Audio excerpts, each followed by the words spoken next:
Joining us now, Dr. Mehmet Oz, who is one of the GOP contenders in the Senate primary in Pennsylvania, coming up in just days. Doctor, great to have you with us.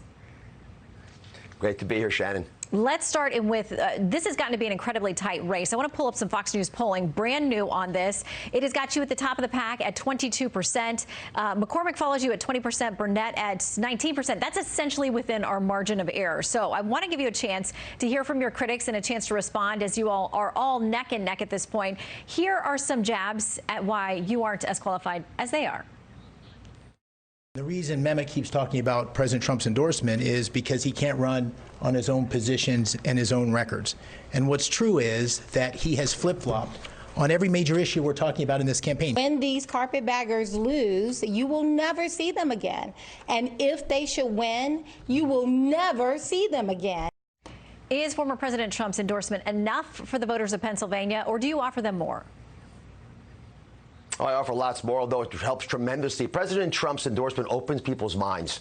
You know, they call you back, they take meetings, which is an important opportunity for a candidate to articulate why they're the best person. I'm strongly pro-life, strongly in favor of the Second Amendment. Ted Nugent endorsed me. These are two attacks, by the way, that have come up that are driven by $35 million of negative advertising, primarily from outside Pennsylvania. But the voters have figured that out. And as President Trump warned me, you know, when you're an outsider, the insider establishment, they come after you with everything they've got.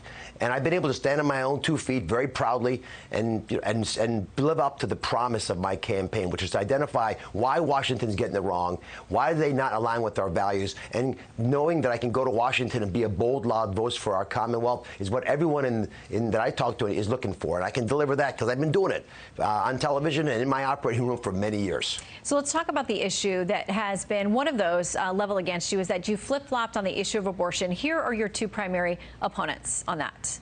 I've seen him on numerous occasions, and specifically at the Breakfast Club, saying that my life was nothing more than a acorn with electrical currents. I am wondering if the good doctor has now since changed his position on that. If you go back to that Breakfast Club interview, he attacks the pro-life for picking fights.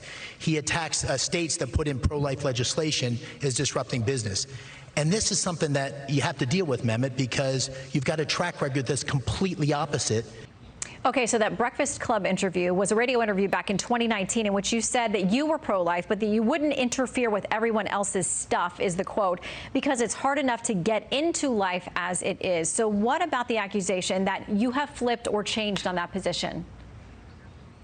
I was clear in that interview, and it's the only one they keep talking about, that I was against a law from Alabama that would ban abortions and all exceptions. And I'm of the belief as a doctor that if the life of the mother is truly at risk, that will be an exception that is acceptable.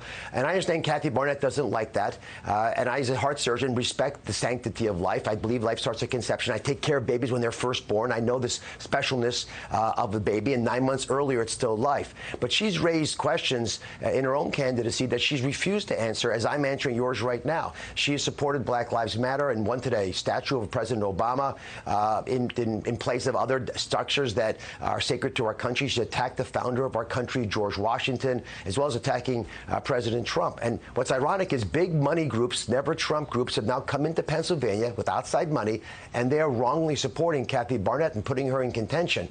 And this is a candidate who lost by 20 points when she ran for Congress 18 months ago. So she's not going to do well in the general election, which is why President Trump has over and over again, even today, put out a new announcement saying that I'm the one to support because I can win in November. And that's what we need as Republicans, another senator to take the place of the currently retiring Republican senator in Pennsylvania. And if you want that, you should vote for Dr. Oz, which is, I think, why I'm still leading in the polls. Well, they are tight. They are within the margin of error. She is surging at what is a good time for her. I am going to speak with her in a couple of days, and we'll ask her those questions that are now bubbling up. Dr. Oz, in the meantime, great to have you. God bless. Take care.